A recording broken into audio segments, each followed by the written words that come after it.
আসসালামু আলাইকুম। Welcome to speaking rules.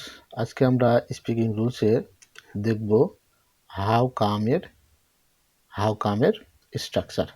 তো আমরা হাউ কাম বলতে কি বুঝি? হাউ কাম হলো কি কারণে বা কিভাবে, কি কারণে বা কিভাবে। তো আমরা কিছু বাংলা বাক্য যদি দেখি, এক, কিভাবে তুমি এত বড় ভুলটি করলে?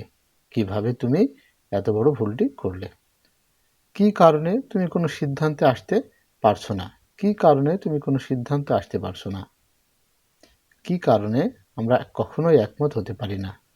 কি কারণে আমরা কখনোই একমত হতে পারি না? কিভাবে তোমার কোম্পানি এতটা লাভ করেছিল? কিভাবে তোমার কোম্পানি এতটা লাভ করেছিল?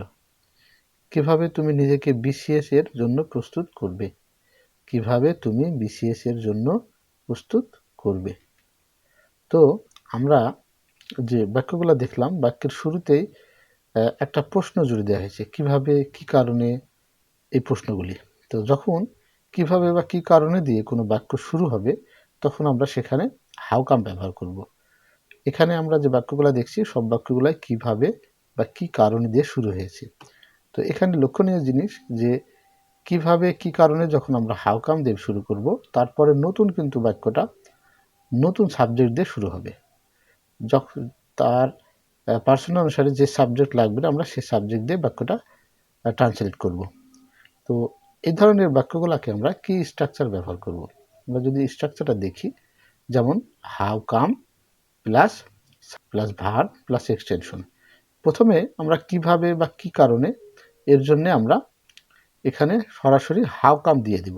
তারপরে আমরা সাবজেক্ট এবং ভার্ব প্লাস এক্সটেনশনের কাজটা করব সেন্টেন্স অনুসারে, বাক্য অনুসারে। যেমন আমরা যদি কিছু ট্রান্সলেট করি, কিভাবে তুমি এত বড় ভুলটি করলে? এখানে লক্ষণীয় যে প্রথমে বাক্যটা শুরু হয়েছে কিভাবে দিয়ে। তাহলে আমরা প্রথমে এই প্রশ্নবোধক যে কিভাবে, এটা সরাসরি দিয়ে দেব হাউ কাম। তারপরে তুমি এত বড় ভুলটি করলে, এই তুমি এত বড় ভুলটি করলে এই অংশের ট্রান্সলেট করব। তাহলে আমাদের এই অংশের ট্রান্সলেটের জন্য লাগবে subject plus verb plus extension. তাহলে পুরো বাক্যটা হলে কিভাবে তুমি এত বড় ভুলটি করলে। How come you made a great mistake. How come you made a great mistake. কি কারণে তুমি কোনো সিদ্ধান্তে আসতে পারছো না?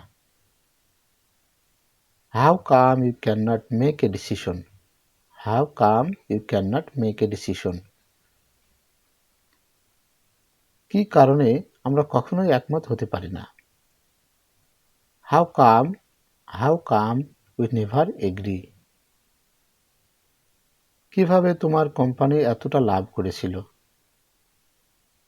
How come your company made a huge profit. How come your company made a huge profit. কিভাবে তুমি নিজেকে বিসিএস এর জন্য প্রস্তুত করবে? How come you prepare yourself for the BCS? How come you prepare yourself for the BCS?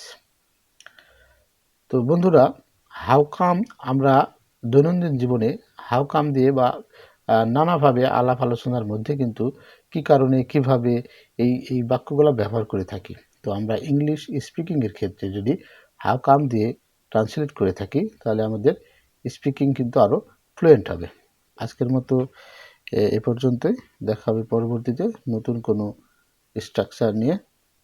আসসালামু আলাইকুম। আল্লাহ হাফেজ।